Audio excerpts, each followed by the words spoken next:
I'm Okie only dokie. seeing I'm only seeing my own video, by the way. You're sharing my own video. You can't see the OBS. Mm-mm. That's not good.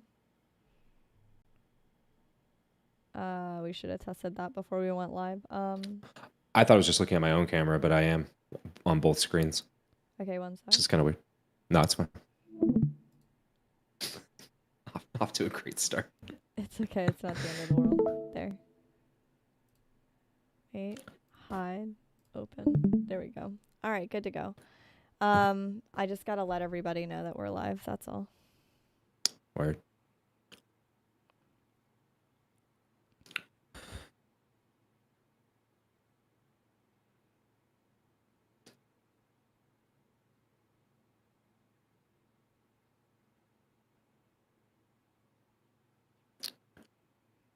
All right, good to go. Hi. All right, how is everybody going? Off to Unrealness. Go ahead, man.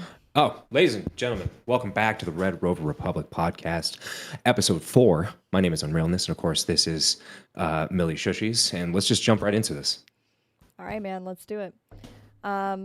So I think the first thing first is we are going to. I messed this up already. One sec. It's not the end of the world. It's not the end of the world. All right. So when you do things live, things just kind of get a little buggy. Things get a little buggy. Okay.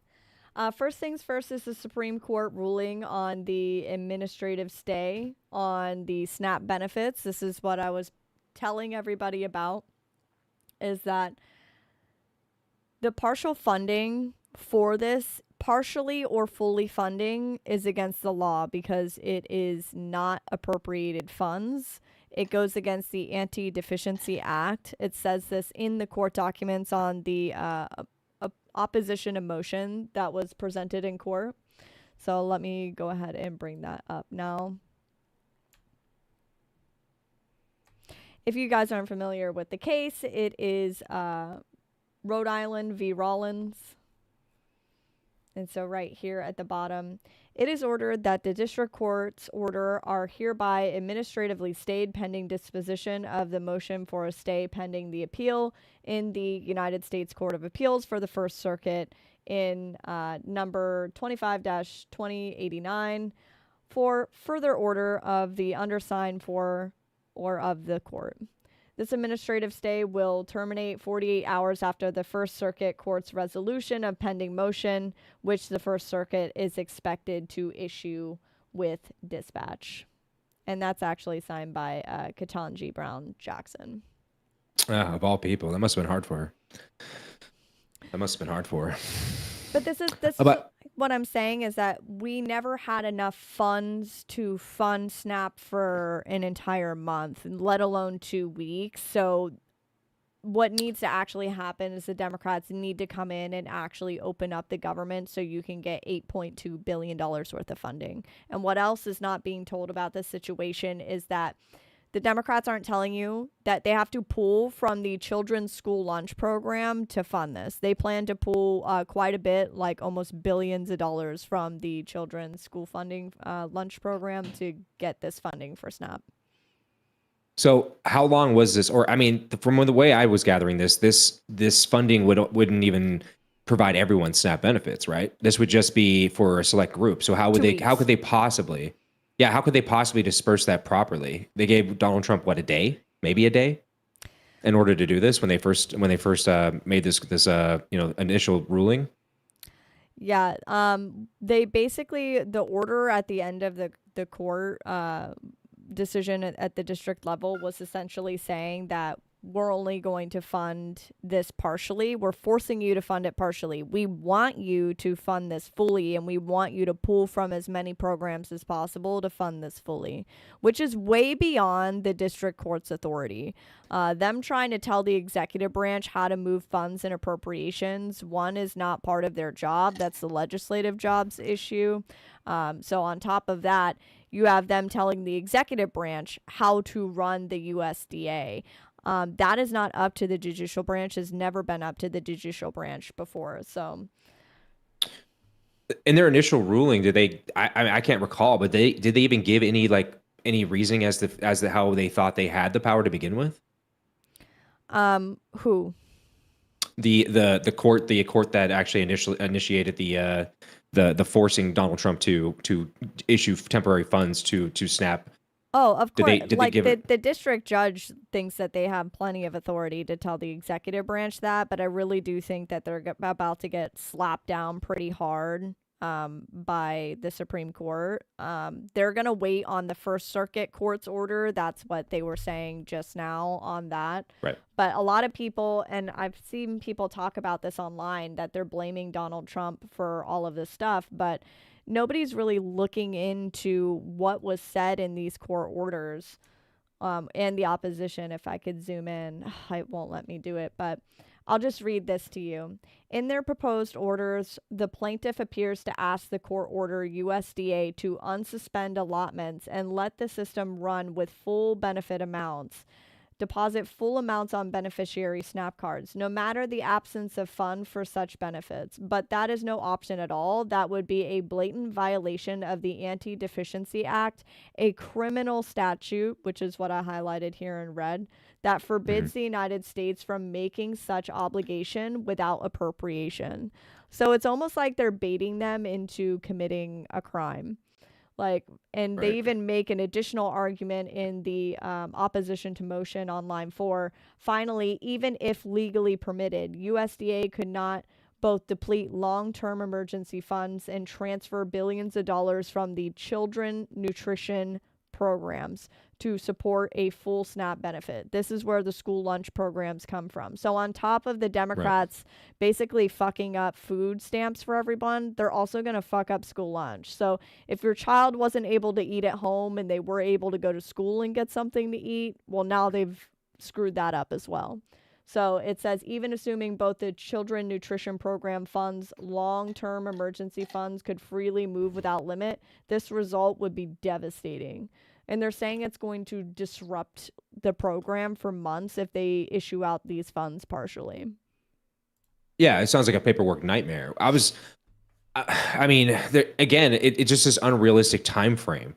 This overstepping of these lower courts going after, trying to rule from the bench is getting. I mean, it's been old, but it's absolutely ridiculous. Like you said, they're asking the administration to break the law.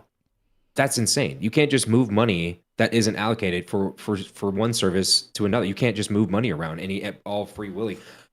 I just gotta say, I just gotta know though at this point, what are the Democrats afraid of here by passing this CR?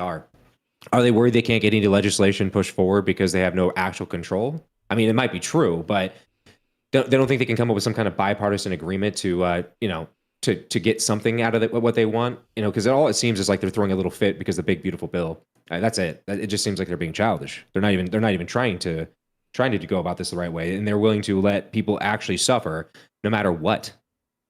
I just find this hard to believe. I find this hard to believe that all these Democrats just simply do not care. I think it's truly a political game, in my opinion. I think that it's an effort to mess up the economy. The second that the economy starts faltering is when the Democrats get to use this as a political game and be like, see, Republicans are in charge. The economy is going in the gutter, and, everything for Thanksgiving is messed up. It's all the Republicans' fault. Oh, you're not getting SNAP benefits? It's because of Republicans. They're not out there telling people the truth, and they're actually losing quite a bit of the narrative on the mainstream media because CNN has pushed back quite a lot on Hakeem Jeffries and with Schumer about why they keep voting no to not fund the CR. So I think they're going to eventually lose the second all of this gets cut off and people start looting in stores for food.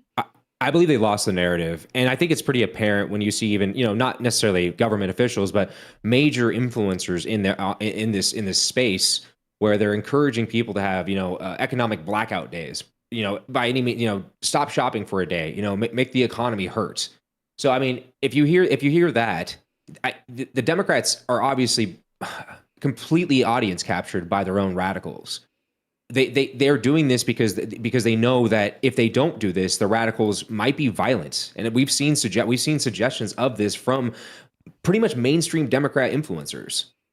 100%. And on top of that, they're advocating for $1.4 trillion to be added in this CR. And we all know for a fact on the back end of this at re-election time, they're going to say, look, Republicans put $1.4 trillion into the budget in increasing the deficit. They said they were going to decrease the deficit. I can already read the talking points on the wall before they even happen if we go forth in letting them do this.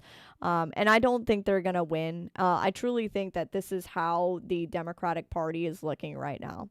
Who wants free stuff? Everyone raises their hand. Who wants to pay for other people's free stuff? No one. Exactly. No one. Yeah, I mean, it's that simple. It's really that simple. I mean, we know talking about Mandami stuff too. Yeah, it is extremely relatable. But we've been talking about Mandami for the past couple of days, obviously, and that pretty much sums it up right there. Because eventually, once everyone leaves, that is actually contributing to society. Where are they going to pass those taxes down to the middle class? And once the middle class has an ability to leave, at least a lot of them, where does it get passed down to the next? The poor. Obviously, just exactly. So, yeah, it's absolutely true. Well, nobody wants to pay for everybody's stuff. And we can touch base on the outcome of the election that took place on the 4th. Here's the issue, okay? Kamala Harris won Virginia. She won Virginia in the last election, okay? They also won New Jersey in the last election, and they clearly won New York in the last election. The Democrats are doing this big hoorah and like shoving it in everyone's face. You guys already had this last election. You didn't actually gain anything. All Right. you gained was a governor position, but you also kind of exposed yourself for the fact that you actually elected Jay Jones, who advocated for unaliving people. You put that guy as the top prosecutor in a state. It's disgusting. I'm not sure, but I know they have early voting. I mean, he was already projected to win. And so I kind of thought he would win. I know with the early voting, a lot of people who voted early was not aware of that information prior to coming out. So I hate to give them a benefit of the doubt because I don't know what the early voting numbers were or when they began necessarily. But it does show you that the Democrats are 100% okay with violence. It's anything, any means, does not matter. We need power, and it doesn't matter what our leaders say. It could have been 10 times worse than that. And you know damn well that it suggested in that message that wasn't the first and only time that he had mentioned horrible stuff like that. And we don't know what was said behind closed doors, off of a cell phone, off of an email, off of a text messages. Like, what is he saying behind closed doors? For all we know, that was quite tame compared to what he's really saying. Yeah, and it's telling that like Tim Kaine, who is the senator for Virginia, if you don't remember Tim Kaine, he ran as the running mate for Hillary Clinton in the 2016 election. And his comments were like, well, I've known Jay Jones for a long time. And, I've never heard him say anything like that, really, because his Republican colleagues seem to be very aware of it. I can only imagine what he says in confidence to his Democratic friends. So them 100%. trying to pretend like they didn't, know that Jay Jones was a scumbag and, someone who preys on children to be murdered. I just think it's a bunch of bullshit. Well, but Democrats aren't going to leak anything that was said if there's messages because it's just going to hurt the party. It's just not going to happen. So yeah, you're absolutely correct. And he can say that what he said in confidence because he knows nobody, including himself, is going to leak messages that's going to hurt themselves and Jay Jones because they want that position. Virginia AG is a big position to have. It's a huge position to have. And they'll take it to their grave. We'll never see anything of it. But I think it's a safe assumption I think it's safe to assume that there is way worse stuff out there that he had said. Way worse. Yeah. And I want to touch base on one more thing about the election before we move on to some of the other things that are going on in the news right now is everyone needs to start embracing early voting. Get out there and vote days in advance because listening to Scott Pressler, and everyone should go out there and follow Scott Pressler if you haven't already. He called this out in advance, is that all of these incidents always happen the day of election, right? This time it was bomb threats that were going on at multiple polling stations in New Jersey. So then they had to shut down poll stations and people couldn't go in there and cast their vote. And then another time people ran out of paper and then you couldn't go in there and write down your vote. And then there's just another one with the size of the forms. Yeah. There's one was the forms were too small to actually be read in the machine. The actual ballots themselves weren't able to be fed into the machine. Yep. Yeah, there was always something. Yeah, and Republicans are always known to be low propensity voters. I mean, you guys have to get out there and vote. You got to make it happen. I know you all work hard. You have jobs. You have families. You guys, you actually give a damn. But if you want to really show that you give a damn, you have to get in there and vote early. Just like she said, I get in there feel early if you can. I feel like I sound like a broken record when I'm saying that, but it's so true. Like Republicans need to make sure that they are going out and voting in between those 4 years. Show up for midterms, show up for special elections, because the Democrats are perfectly well-oiled machine. They know how to get into the special elections. They know how to get everybody to show up to vote for that so they can squeeze in the people they need when they're losing power. But Absolutely. I thought this was interesting. The Senate Republicans had posted out on their X account. Nope, this is laughable. Democrats want to give $35 billion next year to insurance companies for subsidies with no fraud controls to benefit the wealthy. Hard no, Chuck. I'm trying to understand. I thought the Democrats were upset with corporations. I thought that, the socialists in their party really wanted to unalive the people who are the head of these insurance companies. So, Right. I mean, and why are they being? I mean, we listened to them for the past several months, at the very least, if not years, if anything, complaining about subsidies to certain individuals or certain corporations. So it's like you have to be either all in or all out, and to be selective on your subsidies, especially to insurance companies of all companies, is a crazy thing to stand by. We're not talking about people that are creating any sort of type of medical equipment or medication or type of treatment. These are people who bill people for medical services. That's what they do. These insurance companies, that's what they do. These are for-profit companies, and that's basically it. They don't deliver anything. They don't deliver any tangible thing into anyone's life. There's nothing physical. There's no rockets being shot up in the sky. There's no new technology out of it. It's just billing. It's just billing and processing. That's all they're doing. and I feel like the Democrats are literally leveraging the pain and suffering of the American people to try to force Republicans to do what they want when they are in the minority. And that's probably my biggest issue with it, is that the Democrats, and I hate to say it, I think they act like terrorists. When they don't get the things that they want, they like seize people as hostages and try to use them to leverage the things that they want. So kind of like, if you don't vote for me, then I'm going to make you suffer. I'm going to make you feel the pain. I'm going to make you regret not voting for me by making all of this chaos around us. And that's how you're going to continue to vote for me, because when you vote for me, there won't be chaos because I won't be causing chaos. And that's just where I'm at with the Democratic Party. I truly think that they act just the like professional terrorists. gaslighters. Professional gaslighters too. They know what they're doing. They've done this for probably since the establishment of the party. But they create this chaos, and then they gaslight their base into believing that it's the opposition's fault why this chaos is happening, when it's clear as day that's not what's going on.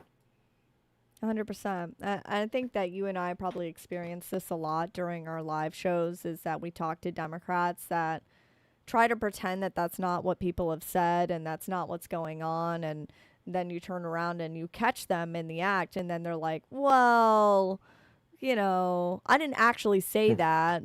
Well, So, what about January 6th? what about January 6th? Every time. It's like their Time. safe space, or the 34 felonies. It's just so silly. But speaking of Democratic gaslighting, I'm gonna switch gears into the Sydney Sweeney interview, because Oh my gosh, I love this response. they wanted her to apologize for that Gene commercial so fucking bad. And I don't know, there's something about this woman's face that's interviewing her. It just looks so smug. It's like the smug face. And you could tell Sydney is just like, I just want to slap you. I just want to slap you. She's single with like 30 cats. Come on. All right, here we go. I'm literally in jeans and a t-shirt like every day of my life. Jeans are uncontroversial. Jeans are awesome. Yeah, I like your jeans. You look great in your jeans. I think I know how you're going to answer this, but I'm going to... You look really great. in your it's- jeans. You look really great. in This those it's that jeans. California up talk is so weird. It's so weird. And there's something about like the side of her mouth that just keeps like, you're so great. You're so great. I can't take it. Ask anyway. I mean, the president tweeted about the jeans ad, or Truth Socialed about the jeans ad, and that just seems to me like a very crazy moment for anyone. And I wondered what that was like. It was surreal. It was surreal. And it would be totally human. I would probably feel like The attempt of pigeonholing. is thankful crazy. that somebody had my back in public, you Building know, the walls. and conveniently some very powerful people had my back in public. And I wondered if you felt that way.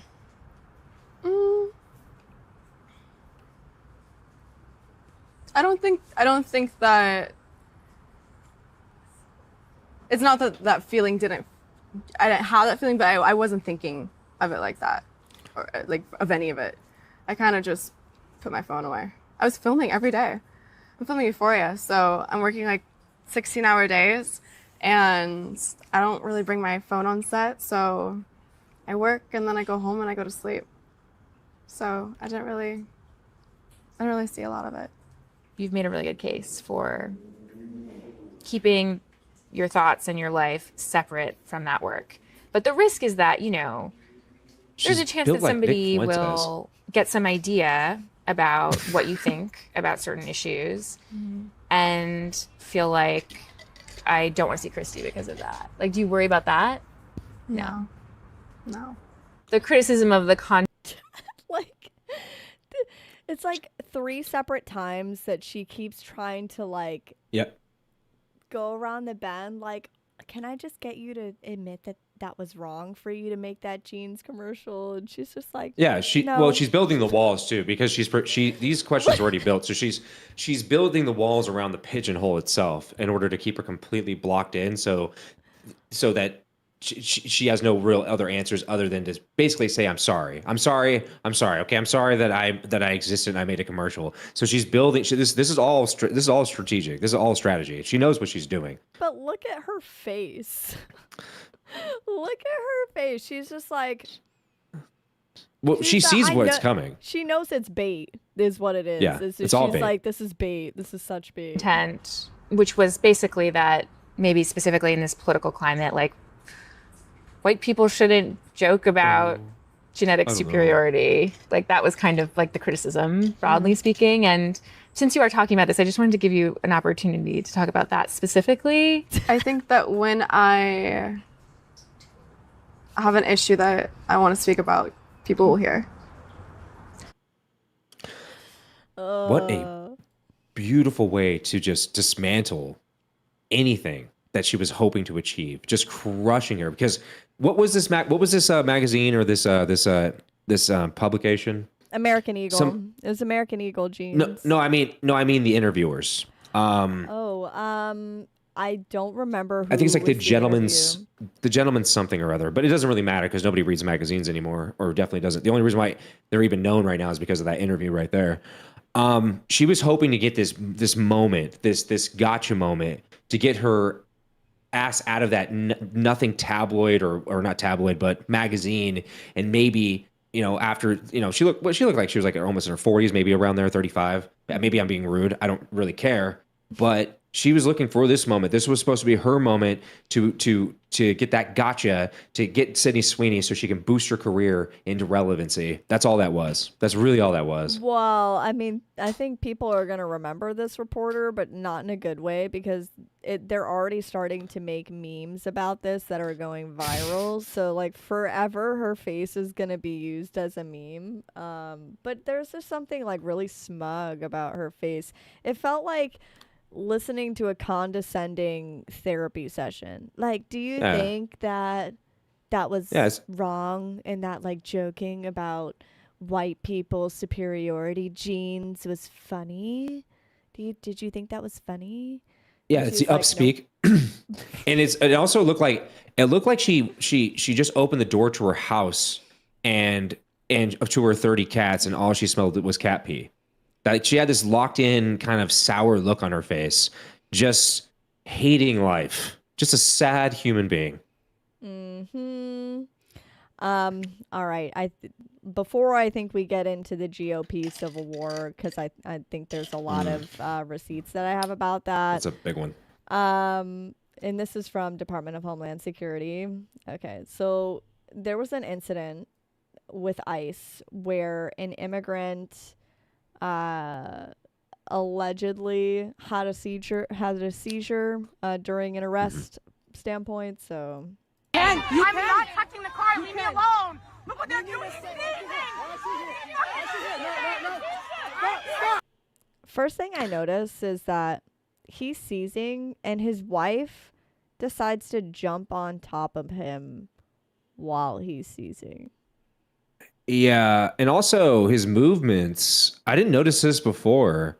And I'm not an expert at seizures, so I'm definitely not a doctor, but his movements are consistent in the exact same pattern over and over. From my understanding of seizures, depending on the seizure, there's inconsistencies in the movements. He's repeating the exact pattern at the same distance. That's very strange. But obviously it's fake anyway, so I don't know why I'm trying to psychoanalyze this. I'm not touching the car. Leave me alone. Look what they're doing. Stop.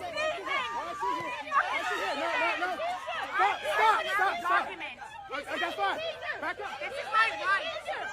She's having a seizure. They're trying to rip the baby out of her hand. She's having a seizure. Pittsburgh, Massachusetts. It's amazing Stop yelling at her. that she's trying to paint a narrative. Feel insecure. It doesn't even like accurately represent what's happening at all. The worst part about this is that all of these people have created almost a drama scene around every time someone is being arrested. The wife flipping out. It's like, let me tell you something. If the man I love and care about, if I watch my husband having a seizure next to me, I'm not going to jump on top of him. Like, all right, fine, No. he needs medical assistance. Like, get him to medical. And they should have had a fire squad on the scene or coming to the scene for that. Like, police are somewhat trained for certain medical situations if they arrive on the scene. But Right. the fact Well, that this police woman there. is jumping into his arms, she's squashing her child in between. All of it is just a bunch of theatrical bullshit. Well, I mean, you're supposed to. I mean, there's obviously officers there. If it's a seizure, you got to clear the airways. You got to make sure that they're in a proper position so they don't, swallow their own tongue or push back their tongue. I mean, or suffocate. And you got to make sure that they're, not going to aspirate because they could vomit during the seizure. You got to put them in the proper positions. Her jumping on his body is ridiculous. So the Department of Homeland Security responded to this. Imagine faking a seizure to help a criminal escape justice. The target of this operation, Milena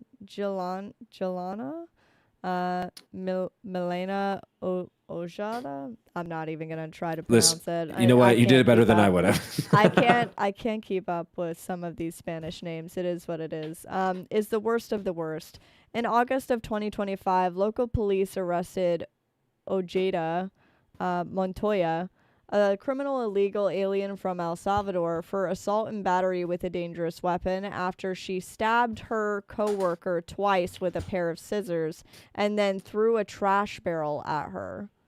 She was released into the country by Biden administration in 2023. During the ICE targeted vehicle stop of Ojeda Montoya, her child and her husband were in the car. The target threw the child into the arms of her husband while he purported to have a medical episode. Though refused medical help and displayed absolutely no signs of medical concerns just moments later. Emergency medical personnel on the scenes found no legitimate medical episode. ICE called 911 and the illegal alien refused any medical care. Agitators attempted to impede the arrest. Fitchburg police responded to the scene to help with crowd control. So medical personnel who are very familiar with seizures, obviously, didn't see any sort of sign of the person having a seizure. They they checked nothing. He seemingly was completely normal with no sign of having an episode to begin with. That was from the team that showed up and evaluated him. So, and given the past you just went over right there, I find it hard to believe that this seizure was real. Now, I can't say 100% that it wasn't. I can't say it. I can't say or it was or wasn't, but it seems very unlikely that was a real seizure. Extremely unlikely. I mean, but let's talk about what, like I said, her history was. She stabbed her coworker twice. Yeah. Like, these are the people that you let slide in without even looking at their record at all. You just, no vetting, no nothing, come right on in. Oh, who cares if you stab somebody twice? No matters. Come on in. Like, I mean, that goes to show you the CBP1 app's abuse. You know, when they did the enhancements to the CBP1 app in 2023, that shows that was the outcomes. That's exactly what I would have expected. Mm-hmm.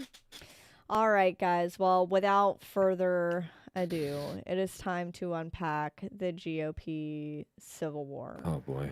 And it's really annoying. I'm really annoyed with the fact that Charlie Kirk unaliving should have been a bat signal in the sky for people in the GOP to drop all of their bullshit, unite against the people that unalive Charlie Kirk. And we know that the Democratic Party is responsible for all of this fascist bullshit, calling us fascists, calling us Nazis, all of this stuff. And the GOP has done a really good job of keeping the like alt extremist right away from us. And if they did pop their heads up, the GOP was really good at being like, you need to go away.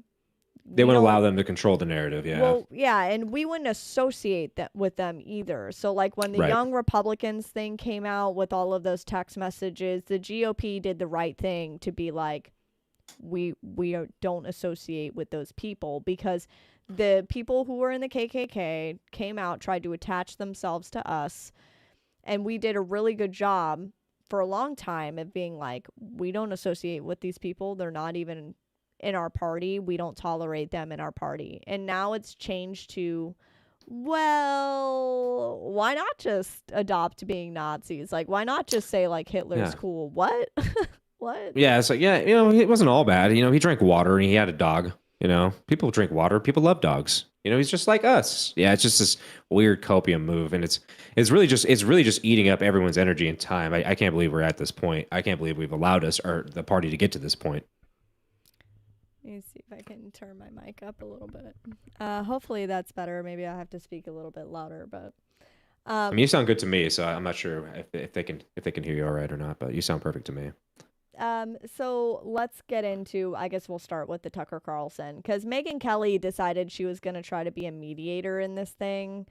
And I think that Megyn, I don't know. I think she's trying to play midfield in like, oh, I see both sides of it. Unfortunately, in this situation, you have to pick a side. It can't be like, I'm going to hang out in the middle. There is no room for being in the middle. You either are sort of sympathetic to it and tolerate it, or you don't tolerate it. I mean, I personally have watched videos of him questioning the Holocaust, likening it to baking cookies in the oven, and there's no way you could have gotten to 6 million, seems to be his theory. He seems to think that we've way overstated the number of Jews killed in the Holocaust. He's ripped on poor Usha Vance in the most offensive terms, which I mean, so what do you say to those people who say, why didn't you raise any of that? Do your own interview the way that you want to do it. You're not my editor. Buzz off. I mean, I don't know. You want to go yell at Nick Fuentes? I'll give you his cell. Call him and go sit and yell at him and feel virtuous or whatever. That's up to you. I got the same thing with. I mean, I personally have watched. That's perfect. That's absolute copium. That's absolute copium. The fact what Nick said about him and his father, and it, I can't believe that was a real response. You heard the crowd. You heard the crowd. The crowd was just. I mean, there was a few of them out there, sealing it up. They were just acting like the typical SEALs, the people who were lack any sort of personal or an ability to have any sort of critical thinking. They're like, Tucker said it, I support it kind of people, and that's fine. But here's the thing: it's not like as if Nick had come out and said, "Hey, I was just being an edgelord. You know, it was stupid the things I said. You know, at the time, I felt a little bit towards that, but thinking about it now and what I've said in the past, obviously it was wrong, and I'm definitely sorry for these things. No, none of that happened. There's no correction of course here, right? Everyone's just ignoring it, right? He might be getting like, if you listen to anything he said recently, or at least a lot of what he said recently, it seems like he's trying to come back more towards the middle, and that's great. No, I don't really care. I don't listen to Nick pretty much at all, aside from the clips, but there's no evidence of him renouncing anything that he had said in the past. I was being an edgelord. I was being one of those 4chan people. No, he stands by basically everything he has said. He has not retracted anything.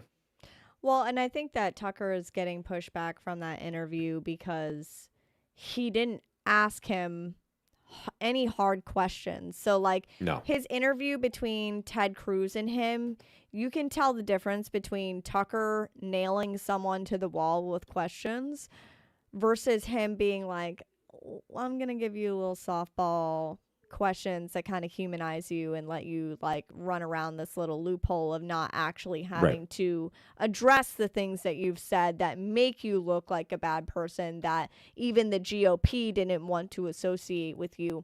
And so this was just like a non-answer from Tucker. Well, he he's didn't leading even the horse to the answer water. why he didn't give him hard questions. He's just like, if you want to interview him, do your own interview. Nobody wants to interview him except for the people that are so blinded by a foreign country that they spend 95% of their time talking about a foreign country. And you're not America first if you are sitting here day in, day out talking about a foreign country. You're not even focusing on American issues. You're not focusing on the fact that we lost an election. And this was even exacerbated by a newsletter that he put out in support of Mamdani. So I'm going to pull that up because what is going on? If Tucker's going to support the left in any capacity, get out. Just don't be in the GOP because you're going to basically fuck everything up for us. And that's what they're doing. They're just destroying the party from the inside out. So this was Tucker Carlson newsletter that he put out, a morning note. Jews for Mamdani. You saw the campaign attack against Zoran Mamdani. He's a socialist, true. He's a communist, possibly true. He's an anti-Semite. Wait, what? Is the incoming mayor a fan of Israel? Does he want America to fight its wars? Not particularly. But a Jew hater, that's a different conversation. We've never seen anything to suggest he falls into that ugly camp, because he doesn't. He plainly said so yesterday during his victory speech and numerous times throughout the summer and fall. That didn't stop the ethno-narcissist from slandering him as some sort of dark force plotting to install the Fourth Reich in America's largest city. Rabbi Elliot Cosgrove called Mamdani a danger to the security of New York's Jewish community. Over 600 religious leaders signed a letter saying he encourages and exacerbates hostility towards Judaism and Jews. Former Congressman Jason Chaves claimed with a straight face that the mayor-elect, quote, just wants to eradicate Jews, end quote. He's a murderous anti-Semite, just like the Nazis. Is that not slander? And so I have to look at this from an objective lens that Tucker Carlson is coming out to support a democratic socialist. To be like, well, he's not an anti-Semite. What do you think globalize the Intifada stands for? And you stand there as someone who's going to be the mayor of New York. And it's not really just about the Israel thing and the Jews thing. This is more about Tucker Carlson openly embracing Democrats as long as they get on board with what he believes. Well, I think Tucker really just cares for the chaos. I think that's what this is. He's obviously omitting a bunch of information, like, globalizing the Intifada. I don't understand how he could just not talk about that or mention that. He knows what that means. He knows exactly what that means, and yet he omits it. He completely omits that information, claiming that he doesn't want to go after Jews. He has no issue with it. No, you're lying. We know you're lying. We're most of us are basically chronically online, and we're just supposed to pretend as if there isn't clear evidence that Mamdani doesn't like Jewish people at all. It's very obvious. But I think it's not even about Mondani. It's not really even about that. It's about, this isn't about him saying stuff about Hitler. It's also Nick Fuentes saying, you know, women want to be raped. It's also Nick Fuentes talking about, you know, black people in the way that he does, saying the N-word hard R. That stuff, it's like all encompassing of everything that the left accuses us of being.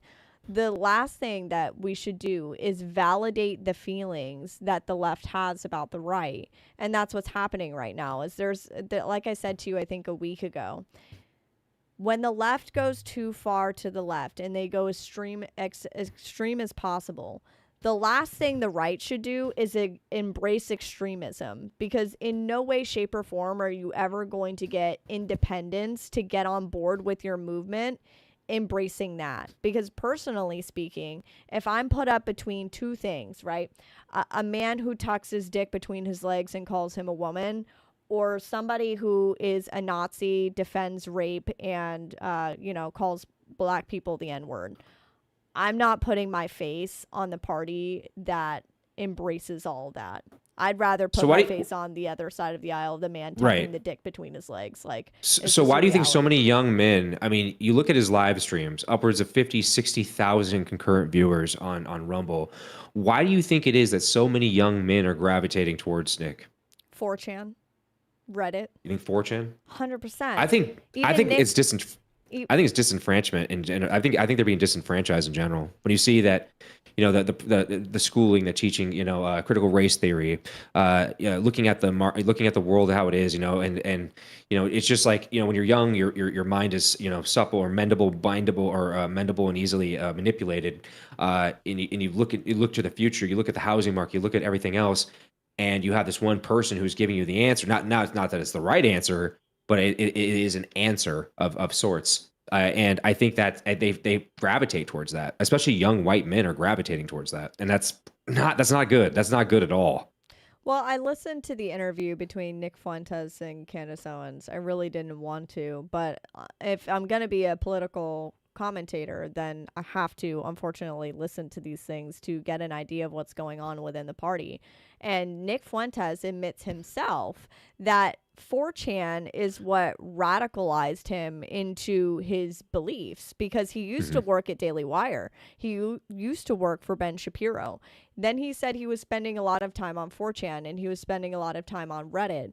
And then suddenly he started adopting these beliefs that were put out on 4chan. And I think that that is what has incentivized the younger male population into getting on board with what he is saying. Because the thing that's the biggest threat, I think, about Nick personally is he has a charisma.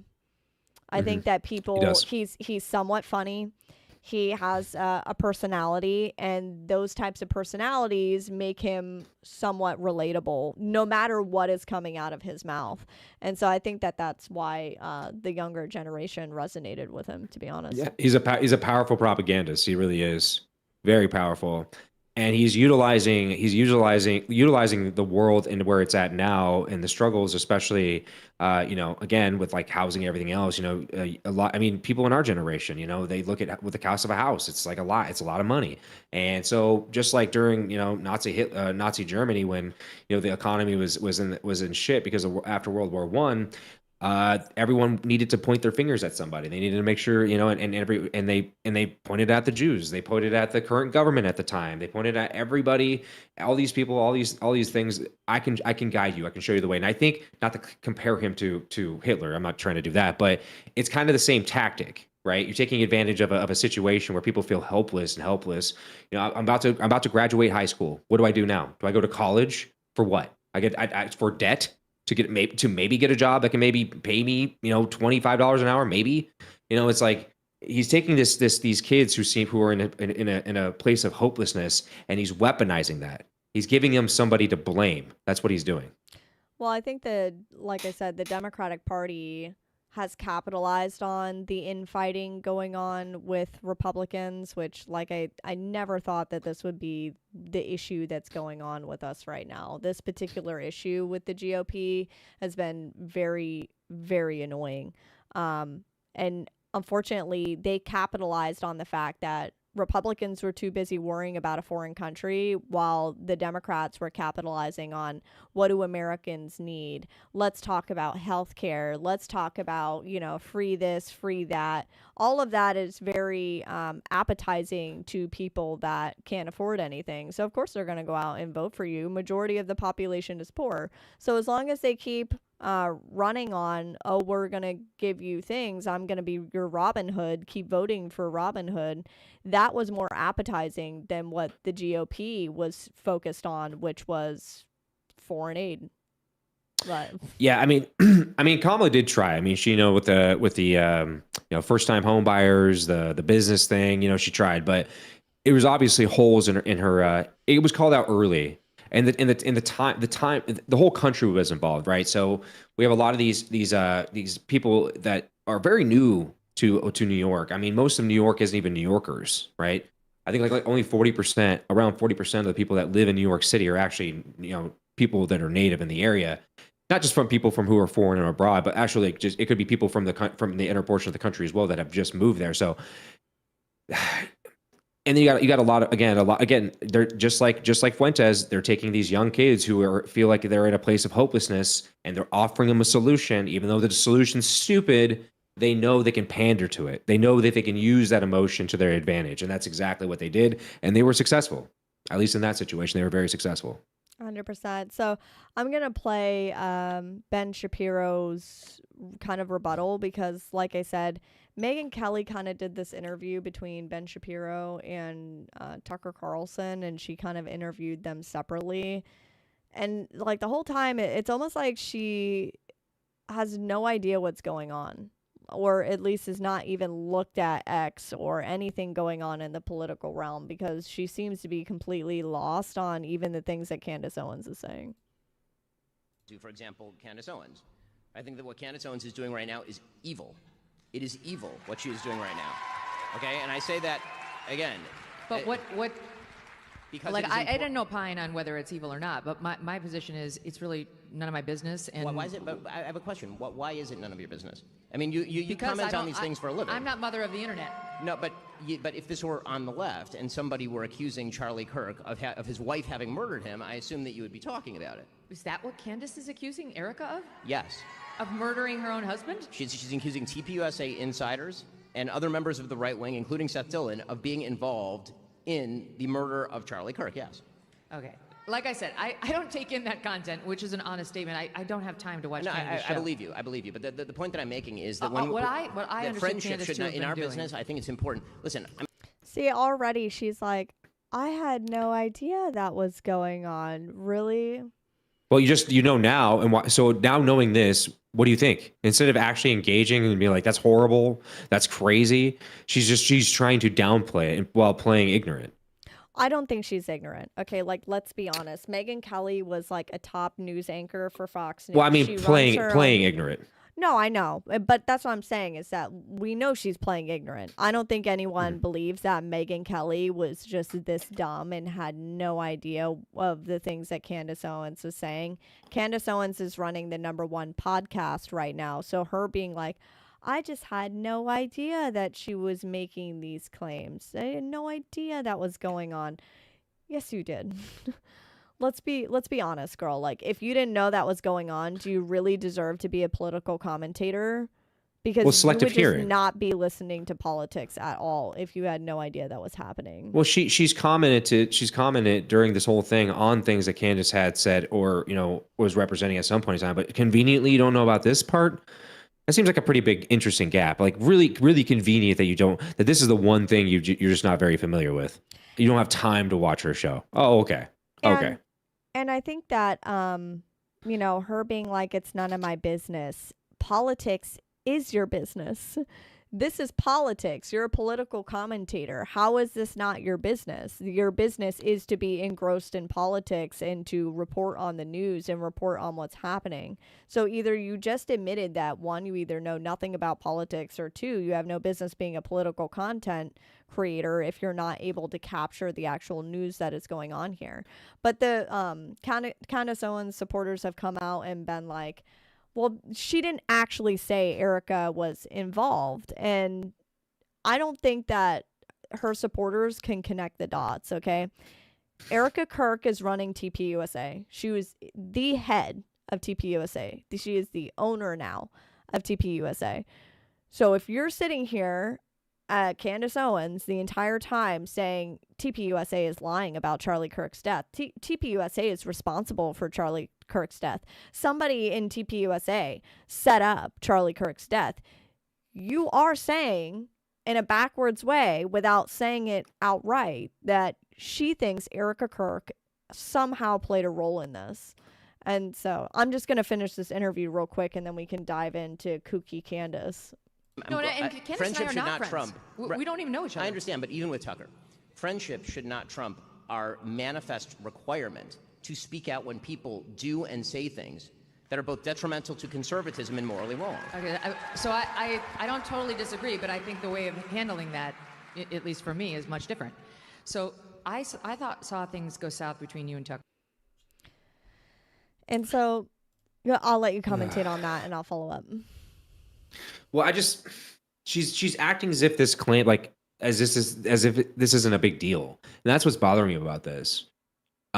Because again, if she wasn't aware of this happening, just to give her some sort of breathing room. If she actually wasn't aware, she's just learning of it right here and now. Her reaction is very kind of gross in a way, because she's just being so dismissive of what the claim is here, and that's what's really bothering me. Well, I think people are playing the fence right now, if I'm being absolutely honest. I think Megyn Kelly is stroking both sides of the aisle, going, I don't want to lose fans over this, so I'm going to pretend like I'm in the middle and it's not my business and I'm not going to get involved. And I think I see a lot of other content creators doing this same game. Either stand on business or don't stand at all. And that's where you have to be in politics, okay? The people that follow you because they understand your integrity and your beliefs, right? You don't have to agree with me on everything. I don't expect my followers to agree with me on everything. But here's what I'm not going to do. I'm not going to fake being in the middle when I actually have a hard standpoint when it comes to certain things like this. And the reason why enough people can't draw a line in the sand is because they're afraid of losing followers. They're afraid of losing money. They're afraid of their donors backing out of the things that they say. Either stand on business or don't stand at all. Get out of politics if you can't stand on business, period. Well, I say that too. I say that all the time myself. I'm going to say some things that people watch me. I'm going to say some occasional things you're just not going to agree with. Mm-hmm. And if you're too weak to handle that, or at least, maybe, you can challenge me, or maybe you can challenge yourself and maybe consider what I'm saying. Because I expect that. I do expect that, because I don't want to develop or build an audience and be completely audience captured. I'm not, obviously you want to, everyone wants to build an audience, but I want to ensure that that audience isn't just following me. Isn't just following me because I have certain takes that are more pandering, and that when I say something incorrect, they have to be willing to be like, I don't necessarily agree with that, but that's okay. I'm willing to push off past that. This is not a hill I'm willing to die on. Most of what he says, I actually agree with. And I talk about this a lot of people. Steven Crowder is one of them. I agree with a lot of what Steven says, about roughly 80% of the things that he says, but there's a good amount of things that he says that I just simply don't agree with. Uh-oh. Did you lose me? I did. I don't know what happened. Hang on. Just if you guys are trying to follow people and you need to agree with them on everything, okay. I challenge you to just look to the other side. There are some people I listen to Bill Maher. I disagree with 90% of what he says, but I still listen to him because I find it to be interesting, because it challenges my way of thinking. It also allows me to reinforce my way of thinking too, right? So if it's a topic that I felt pretty strong on, sometimes it actually makes me even stronger on it. And it gives me even more firepower, more ground to stand on, more business to stand on, hearing the other side in some of these topics. So, I obviously, I'm going to challenge you guys, and, she's obviously going to challenge you guys. And me and Millie don't agree on everything. We've talked about that before in the past. True. So that's true. Yeah. So someone finally asked Candace hard questions about what she's been saying. And by the way, Candace just released new text messages. So I'm going to spill the tea for that here in a little bit on what she's saying, because I feel like it's going to have huge ramifications of the things that she's saying. But I did enjoy that this reporter kind of pushed back on the things that Candace was saying. When you say you believe that Charlie Kirk was betrayed by someone close to him, what do you mean?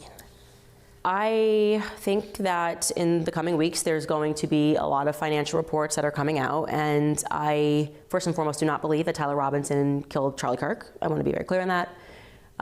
Whether he was involved, I think the answer is yes. I think that's obvious. And your basis for saying he didn't act alone is what? I don't know, maybe the weird Fed messages that were concocted out of thin air that had no timestamp and were written like they were speaking in 1822.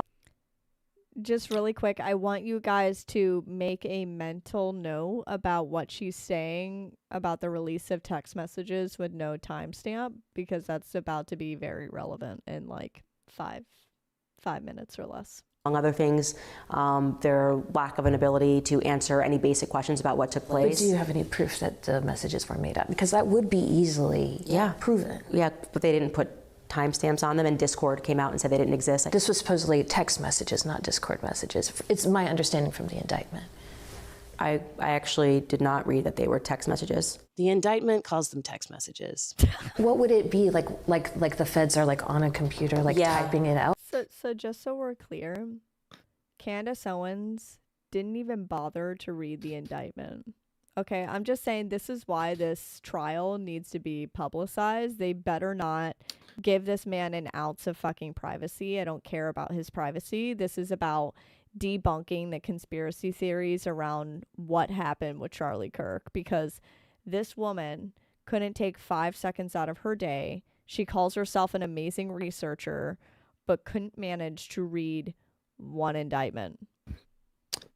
Also, the Turkey Tom video where he confirmed with the third party who was at that house on a regular basis, she said the messages were weird, like, you know, my love, those kinds of things. It was been third party confirmed that this is how they speak. Very weird. Like the vehicle comment. There's a video of Robinson actually calling it his vehicle. Mm-hmm. Exactly. So I mean, anyway, sorry, go on. No, you're good, because I agree with you. Like, we have video footage of Tyler Robinson talking like that, and he does say vehicle. Like, he says it. So her being like, who talks like that? Who says vehicle? Well, we have him on video saying it, so. Exactly what it is. The feds made up the text messages. But you don't have anyone from like the FBI telling you that, or law enforcement? Leaks. Okay. No. Has anyone leaked to you? And Tyler Robinson has. But has anyone said to you, even off the record, like, yeah, we faked these? I have very strong sources everywhere on both sides. Well, I look forward to seeing the evidence of that. Sure.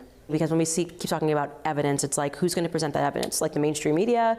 Like who are you expecting to come out? Yes, that would be a hot story. No, it wouldn't be. It would be. It wouldn't be. If the FBI, like if I had a source telling me, like if I had proof that the FBI faked those messages, that would be an enormous story. Yeah, I kind of feel like we live in a post-Epstein world, and we know how stories get shut down. And so I think it's weird. Excuses. I think it's weird that she said it wouldn't be a big story. Candace, that's literally what you're talking about, and that's why you are the #1 podcast right now, because you are actually saying that these messages are fake. So for her to be even pretending that that wouldn't be a big story, she knows it's a big story. That's how she's getting a viewership. Yeah, I mean, her concurrent viewership is insane. And big shout out to that girl, as awkward as she was. Her pushbacks were brilliant. Very well done. Amazing. Chef's kiss, because these are the exact questions that I wish to ask her. And someone who's such a good researcher can't read an indictment. You can't read the evidence that is submitted in this case. And yet, at the same time, you're saying it's all fake. You don't know that these messages are text messages and not Discord messages, which there was also accusations of Discord messages, which was not included within the indictment. But the other portion of this is being like, do you have leaks within the FBI? And she's like, well, I have sources. Okay, well, did those sources say that these were fake? Well, I have sources. Okay. Sure. Well, I'm an Occam's razor guy. That's why I was referring to that Turkey Tom video with a third party. That person, people. It's not like this crazy story. I mean, it's kind of crazy with the nesting going on in the room and the relationship, and it has. I mean, it kind of paints a picture as to who these people are, Tyler and everyone who else were in the house, but. It's not this crazy far-fetched. The FBI was in on this. No, this just basically sets it up perfectly the way Turkey Tom and the person he's interviewing through messages, through emails, and actually submitted text messages as well that was with the two individuals. It's really not that insane. It's not, and it is insane, obviously. But the way she's trying to make it sound is like this was like JFK level conspiracy psychoness, like. And it's all clout. She says it's not going to be a big story. Lady, you have tens of thousands of people watching you live every day. And granted, some of them are obviously just hate watching you. But to say this, and this is all you've been talking about for the most part, to say this wouldn't be a big story and that the media would cover it up, you know that's not true. That is ridiculous. You know that's ridiculous. Nick Fuentes is now popping off again, going back to Nick, 50, 60,000 concurrent viewers himself. So even if the mainstream media wanted to bury this, the story would naturally get big and the mainstream media would be forced to cover this. It's just facts. Well, if you didn't think that was spicy, wait till you see what Candace just put out tonight. By the way, she's been sitting on these for the entire time. But I just want to point out the most interesting part about these messages. There's no timestamps. None. No dates. Isn't that what she complained about before? That's what she complained about with the FBI, that she can't believe the FBI's messages that they put out because they didn't have timestamps. Remember, I said make a mental note of it in the interview. She's like, I can't trust it. It doesn't have timestamps. Like, who releases receipts with no timestamps? Candace Owens releases receipts with no timestamps. And so here we are looking at these messages. I'm going to read them to you because it is wild what it is saying. Charlie Kirk, you are bigger than Ben now. Walking in to the White House yesterday, I realized that. She responds, I know, he hates it. We just have to treat him like noise. He wants you to punch down to him. His respect amongst movement fighters is quite low. Candace responds, he's making his entire show with Joe Rogan this weekend about worshiping celebrities. Just think about that. It really means I just controlled his entire show. Charlie responds, you got in his head. She responds, yes. Charlie responds, which is terrific. Candace responds, that's wonderful, LOL. Charlie responds, the Ben thing involves me more than he wants to admit. The Ben thing involves me more than he wants to admit. He knows Jon Snow is stronger than dragons flying higher. She responds, 100%. Charlie responds, it pisses him off. Candace responds, to reason, you've always been a threat to him because you're smarter. Charlie responds, and he is sending his incestuous brother to try and kill us. Candace responds, and he views you as responsible for me. Charlie responds, it's worse. He views you as my slave, 100%. Quote unquote, control her is what he's saying, is what he's really saying to me when he called. So really quick, even if this is true, Candace's response to Charlie saying that they're going to try to kill him is nothing. Yeah, it's like she just kind of ignored like that. Just kind of like we're just gonna pretend like that wasn't said. She just like glossed over that he said that. Yeah. Yeah. What do you mean? Wait, who's trying to kill you? What? Who's trying to kill you? As a non-iPhone user, you don't use an iPhone either, right? I don't use an Can iPhone. you? Is there a setting where you can turn off it showing timestamps? I would assume there is. I'm not going to speak on that. I think there's a setting where you can hold it down and it shows you that. However, it definitely is going to show you dates. And why can't she make it to where you can show the timestamps? Why don't you go to your actual cell phone provider and get these printed out? Because your cell phone provider can print these out for you. All of it. Well, I know on Google's you can actually toggle like show timestamps or turn them off or on. Like there's a toggle for it. So I was wondering if that was similar on there or not. Well, so one Charlie Kirk's talking about Game of Thrones. Charlie Kirk, who is like an evangelical Christian, is talking about a show that has incest and all of these things in it. It just seems like really weird for Charlie to be quoting Game of Thrones with her. But also just, I want to know when he said this, because she put distance between him and her. That's why she wasn't touring with TPUSA. She was still a part of Blexit, but she wasn't actively touring with Charlie. And so these text messages are just odd, because it's weird that all the text messages that she's released in regards of Charlie is Charlie glazing Candace. Don't you find that weird?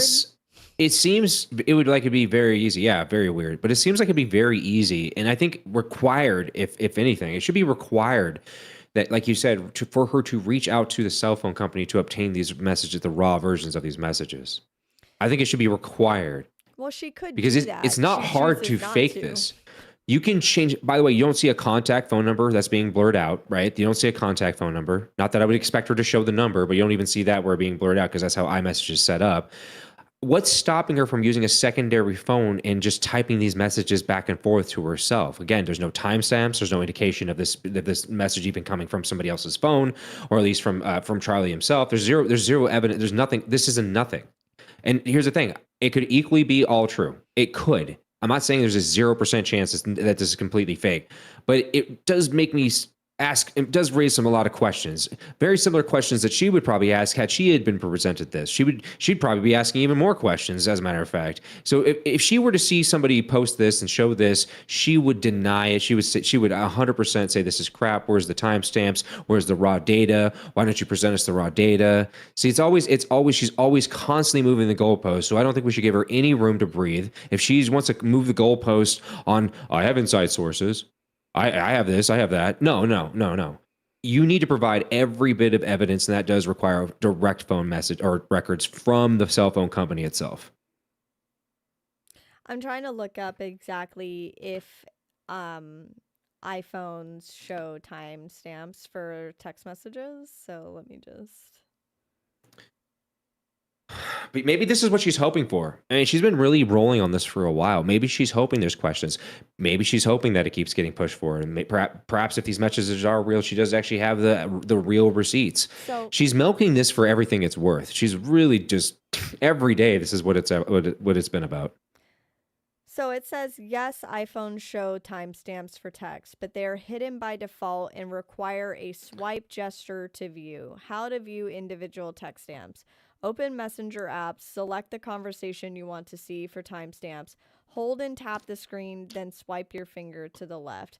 The timestamps will appear to the right of each message bubble. Release your finger to hide the timestamps again. Which she could do. Like, she could easily... Yeah. This is how easy this is, okay? At least on my Android, I can go to the screen share function, start the screen share, and then hold my phone. Whatever I do on my screen will be recorded. So if I'm going through my text messages and I scroll through the text messages and I hold my hand on it to show the timestamps, you would be able to see that. So my issue is that these are some serious allegations that are being made in these text messages. I'm almost positive that Ben Shapiro is going to make a video either tonight or tomorrow on these messages addressing this, because basically what is being accused is like Ben Shapiro is now set him up to be killed. That's what's happening here. That's 100% what's being said here. That's 100% claiming that Ben Shapiro is the one that either he did it or he arranged it to happen. Which obviously Ben himself didn't do it, but it is suggesting that Ben is the mastermind.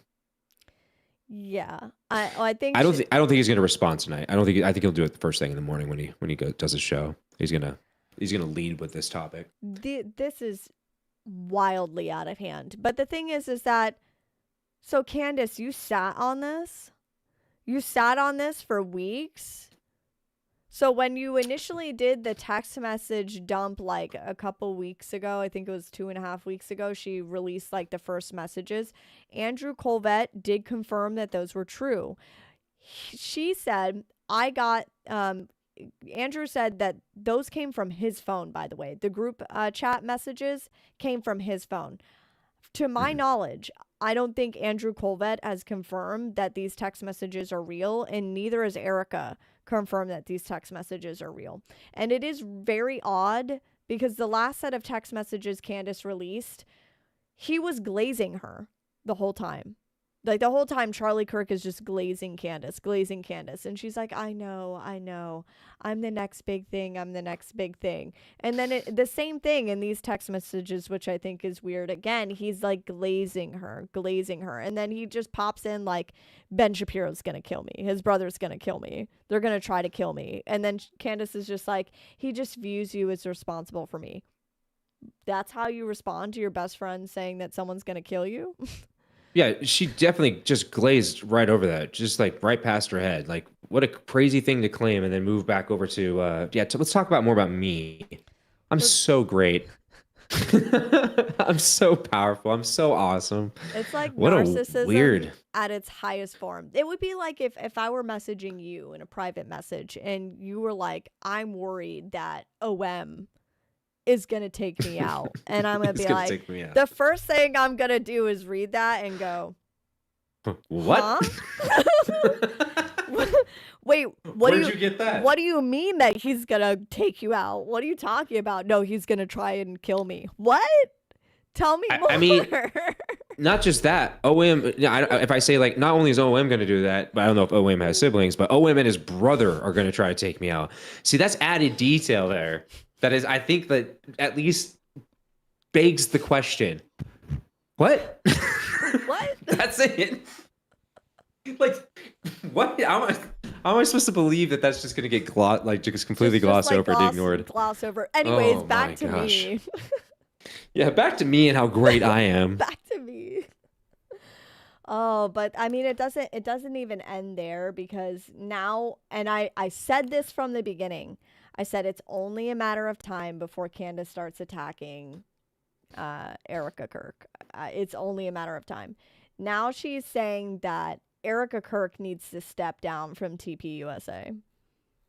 Which I'm like, I think Candace, I agree. Like, I don't agree with OM on maybe half the things that he says. There's some things half is huge.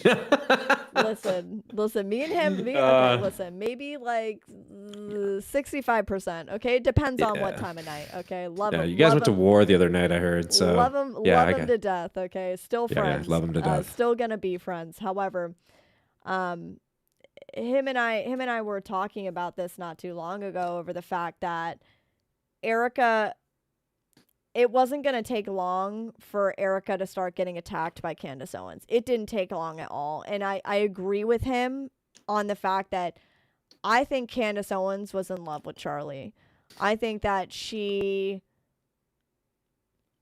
had maybe an obsession with Charlie, and Charlie didn't have the same feelings for her as she. That's just my opinion. I don't know if it's true or not. That's just the vibe that I get for it, because as soon as Charlie met Erica and married Erica, Candace almost like got married very, very soon after that.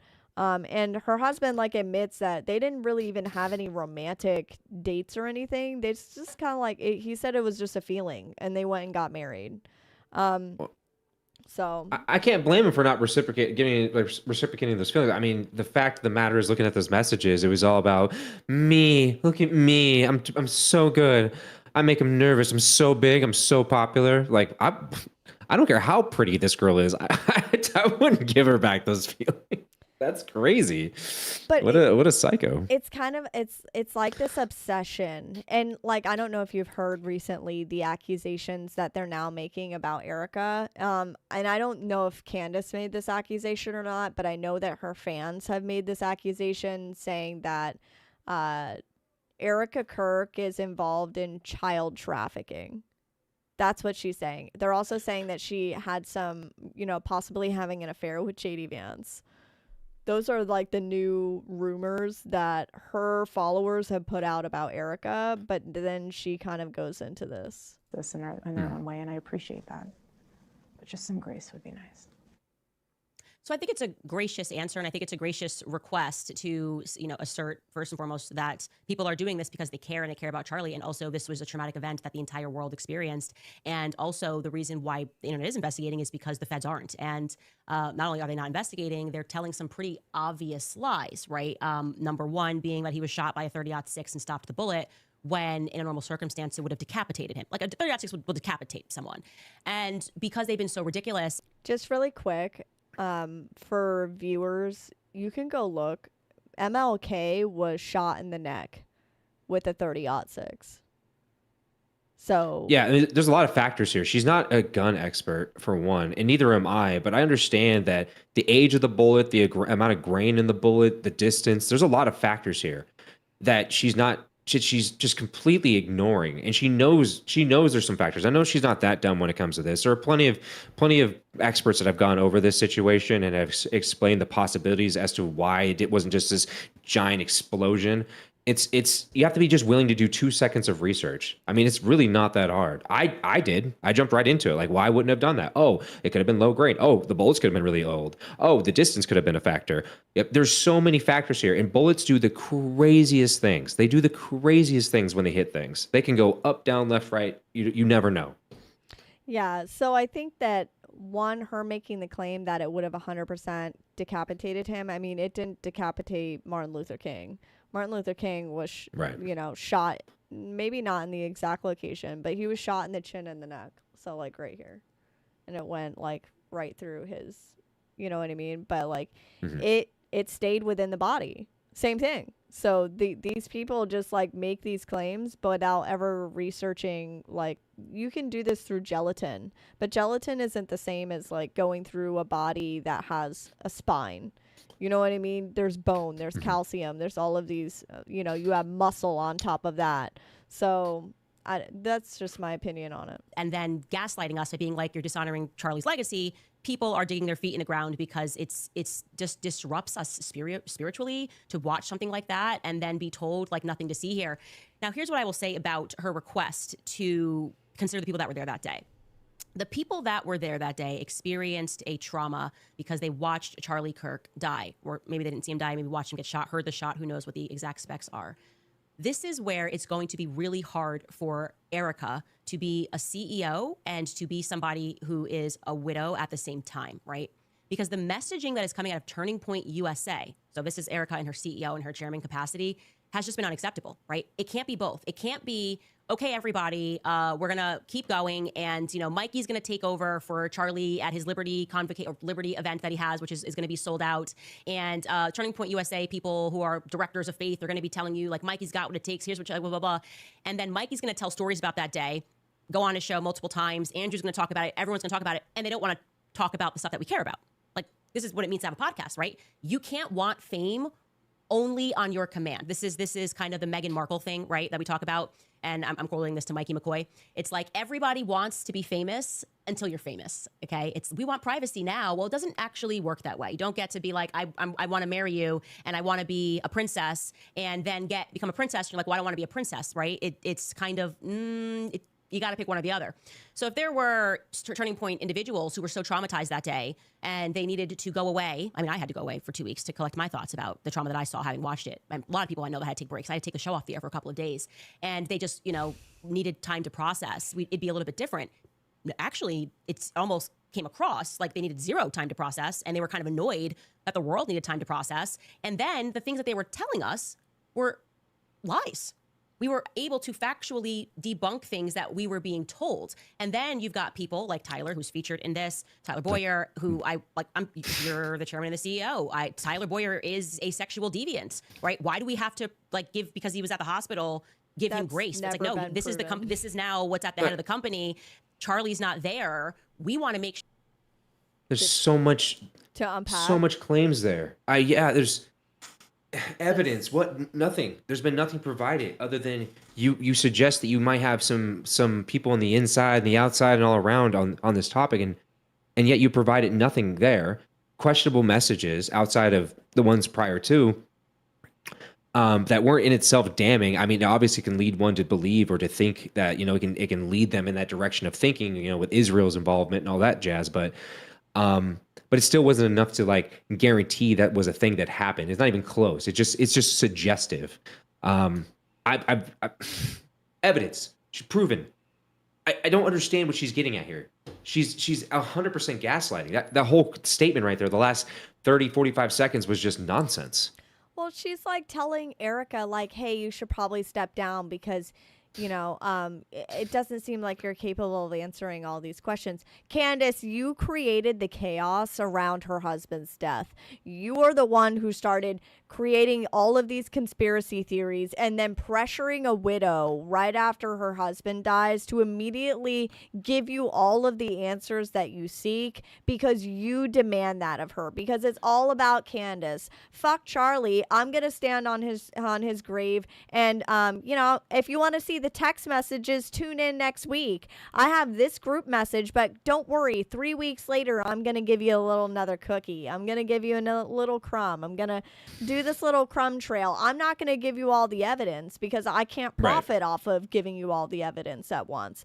I'm going to have to lead you down the road and then give you these little snippets to keep you coming back. And I don't know what she's going to do after this whole trial is over.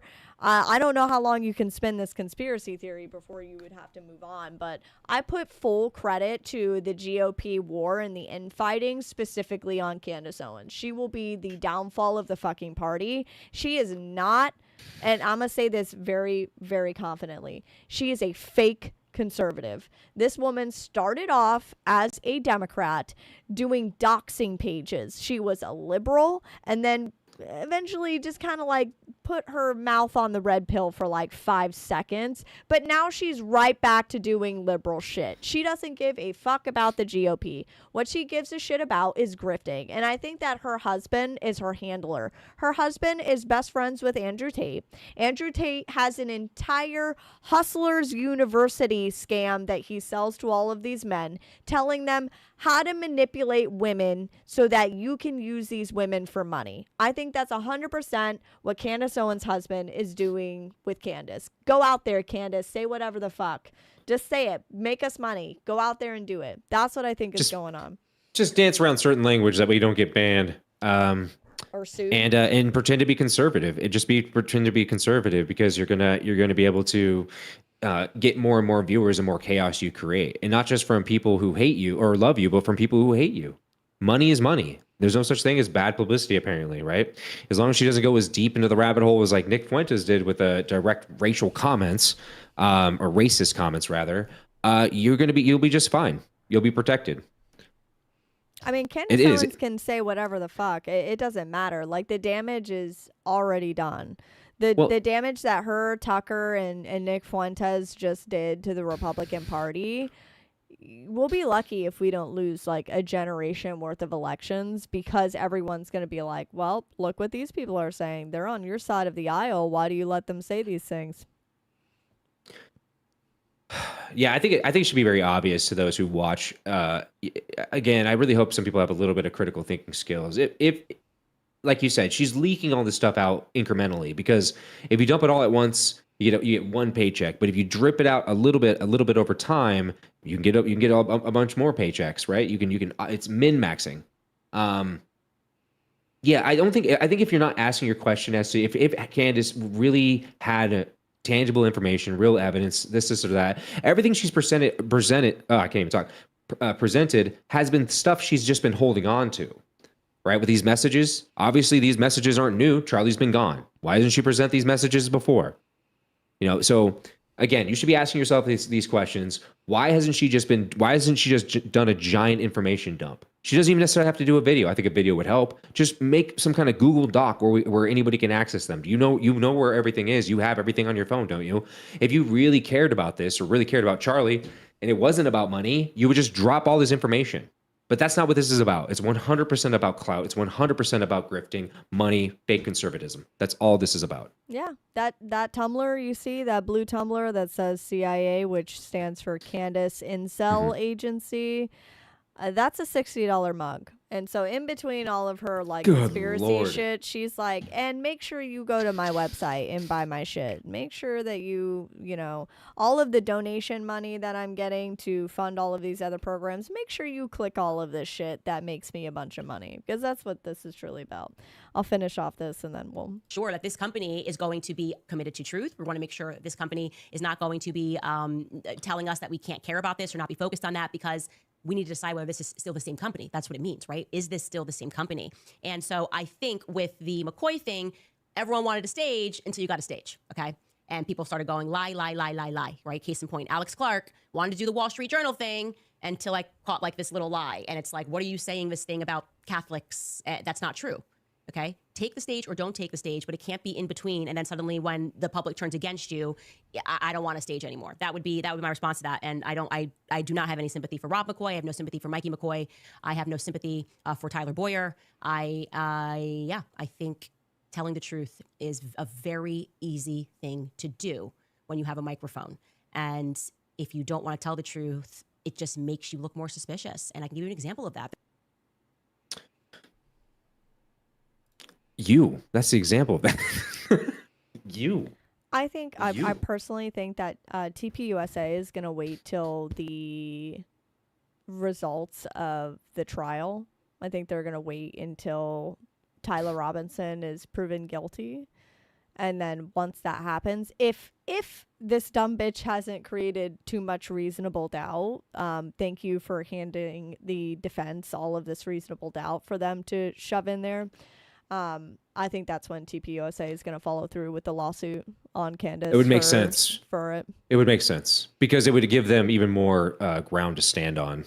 Yes. It would make it. First off, it'd make the case really, really fast because it'd just be undeniable at that point. So, with the case still looming, I mean, obviously, I didn't catch the day. When's it? I know we're not allowed to have cameras, which I think is ridiculous. We need the transparency. I think that's what an absolutely horrific call We need to get remove killer's camera access. privacy. I don't care about killer's privacy. Like, whether you're guilty or innocent. Ted Bundy didn't get privacy. Why do you get No. it? OJ didn't get privacy. Why do you get it?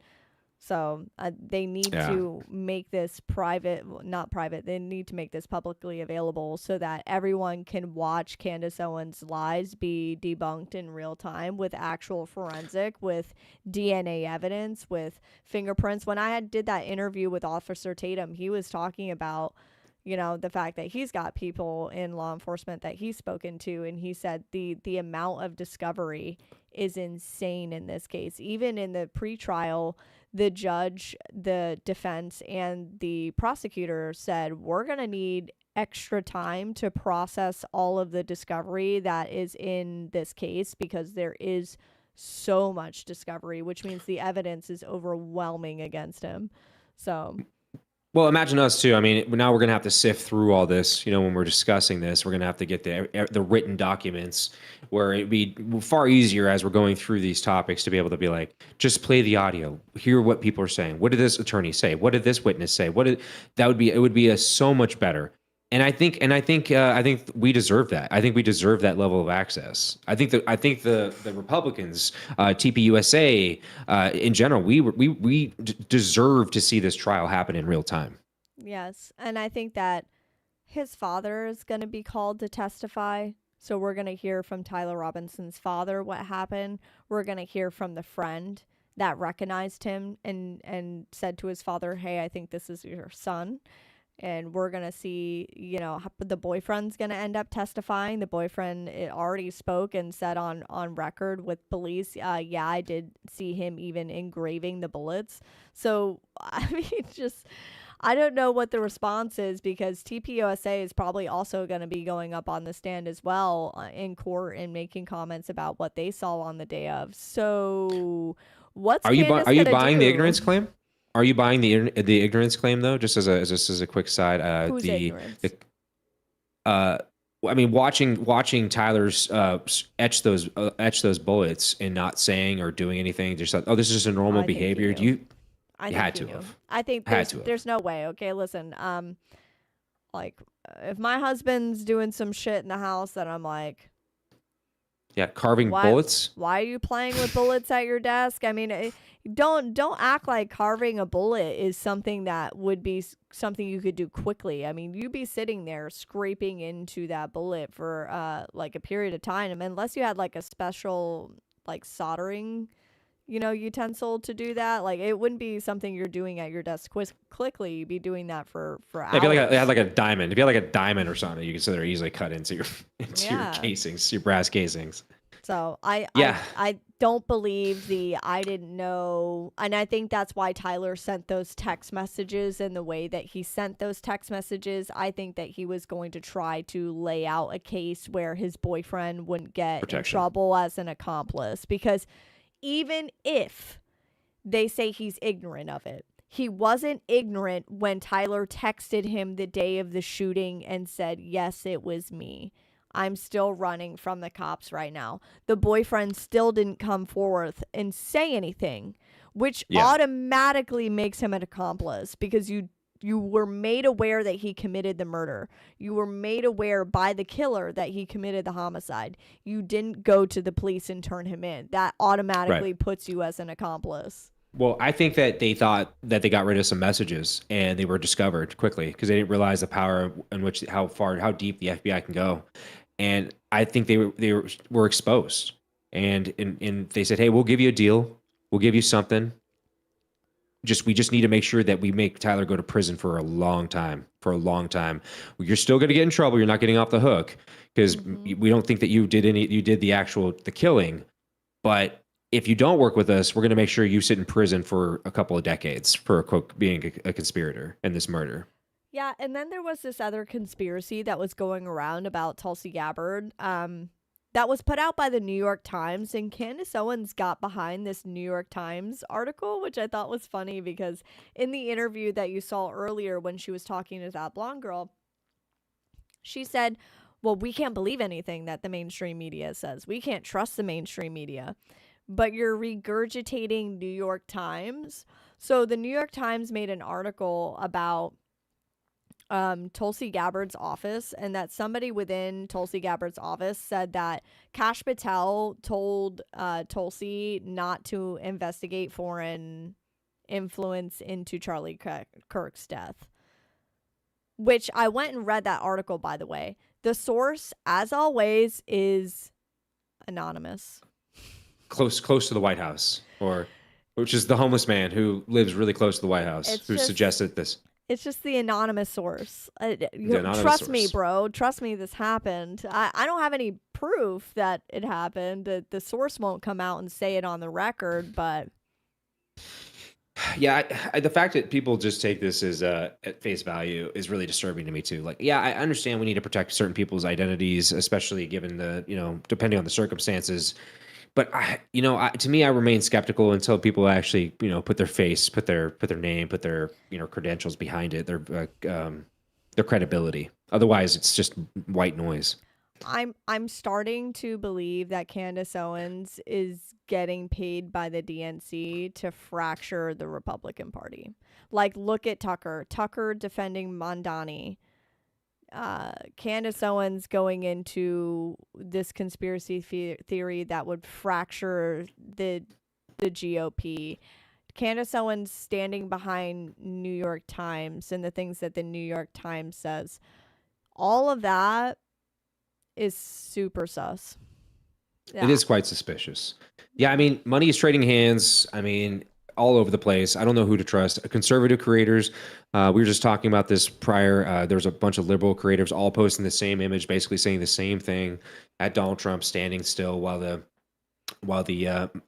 pharmaceutical CEO was having an episode, and it was completely out of context. It was actually after the fact, after Donald Trump had checked on him, and he was just readdressing the media.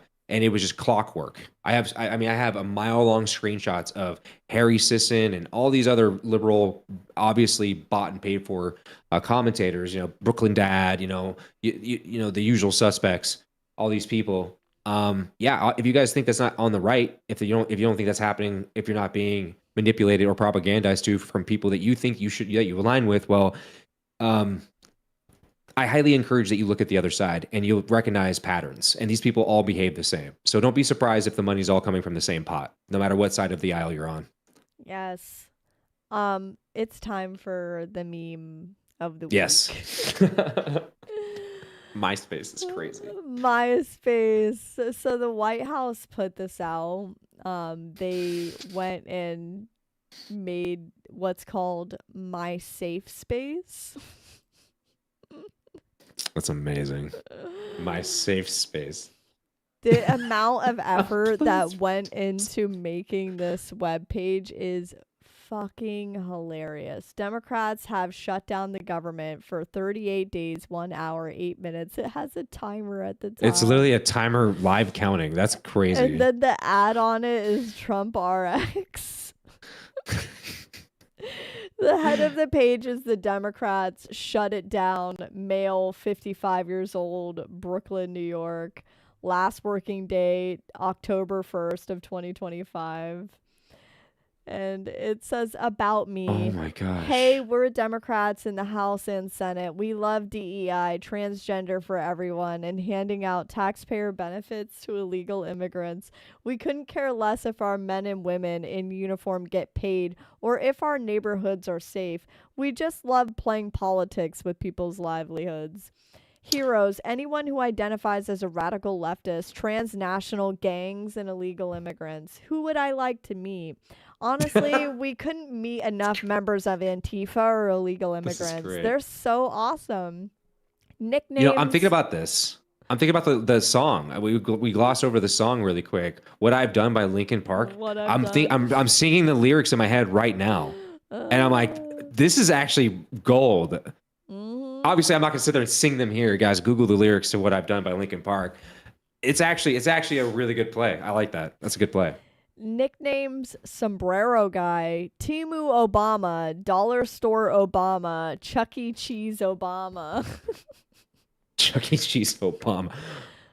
Hakeem has 8 top friends: Joe Biden, Fenty Girl, Antifa, Soros, Chucky, Real Chucky, Maryland Dad, which is Obrego Garcia, Tampon Tim. And then it goes into like Hakeem's interests: general, Antifa acting tough, drug dealers, and illegal criminal aliens. Music: Shut It Down, Pitbull, featuring Akon. Shut It Down, Drake.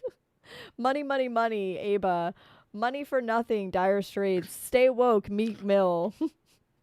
Ultimate mariachi music playlist for a fiesta. Movies: Shutdown, 2022. Other People's Money, 1991. Ghostbusters. Ghostbusters, 2016. Snow White, 2025. Television: The View, Saturday Night Live, The Handmaid's Tale, and the Joy Reid Show. Books: Rules for Radicals, Antifa, the Anti-Fascist Handbook, and the Communist Manifesto. This level of trolling, there's not a single president that has. Oh my God. That's amazing. They have it playable. It's playable.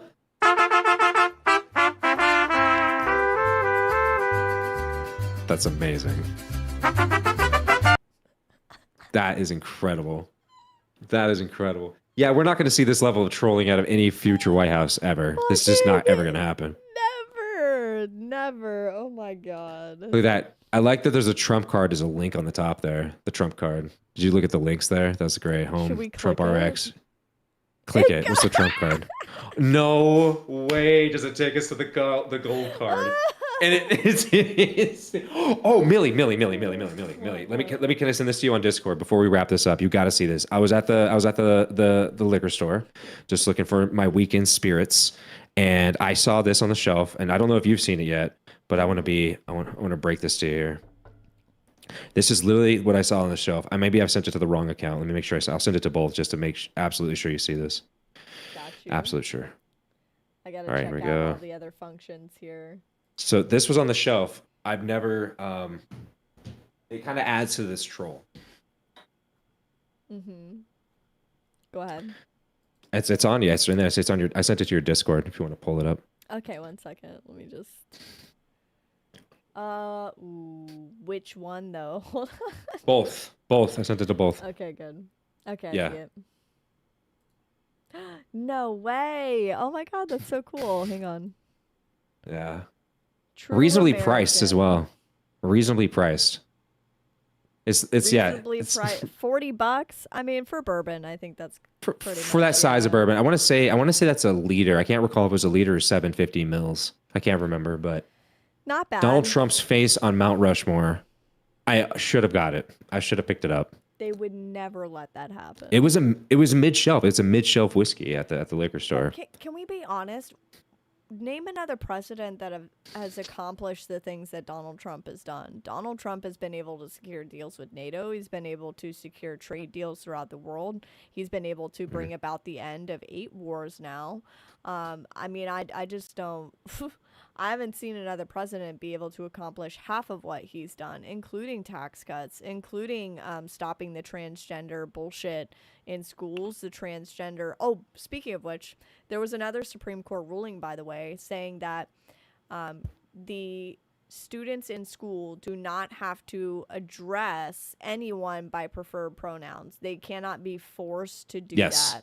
So that was also another Supreme Court ruling. And then if you guys didn't see the other one that happened just the other day was with the passport. So they have to abide by biological sex on passports. So I think we're getting closer and closer to the Supreme Court. Well, the being passport like, states there's only sex. 2 genders.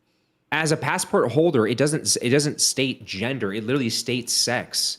So this shouldn't even have been up for debate, right? They're not claiming that they're changing sex. They're claiming they're changing gender. I made a TikTok about this. It showed on that person's passport that it says, I have a passport too. It doesn't say gender. It literally says sex. So I don't know why this was even up for debate. Wow. I don't know. Sorry. Hold on, Billy, one more thing. What? I saw this, and you've seen it in my background this have entire that. time. You picked this up too? My husband has like another version. If it's a different type of tumbler, This but is we a- have the one that looks like that. Yeah. It's peanut butter and jalapeno flavored whiskey. Oh, I can't have peanut butter in my house because my son's allergic to peanuts. Unfortunately. Yeah, this is a whiskey bottle. I just thought it was cool. I was like, that sounds terrible to drink, but I definitely want this bottle. I was This big ass enjoying a good bullet. bourbon tonight, so that's probably why I was stumbling reading over like half the Hey, shit you did that great. I was saying. I think you did great. But I think it worked out perfectly. it's been a great podcast. I've had a great night. Me too. And we shall be back here next Friday. Thank you for tuning in with us. Unrealness as always, and me, Millie Shushies. Did you want to say anything before I? No, I'm just saying, guys, don't forget to follow our lives on TikTok, on Realness on TikTok. Millie Shushi's on TikTok. Good luck spelling that name, but you'll find her. She's popular. There are a lot of people who know who she is. You might accidentally stumble across her if you can't find her. But yeah, this has been fun. Monday through Friday, starting at 9:30 Pacific time. Unrealness also goes live typically towards the nighttime is when he gets on. You do some late night shows from the I most do late part. night shows. But we do plan to do this every Friday night around 7:30. Hopefully it becomes a regular scheduled event, and we shall see you next Friday. Everyone have a fantastic night, and we will see you soon.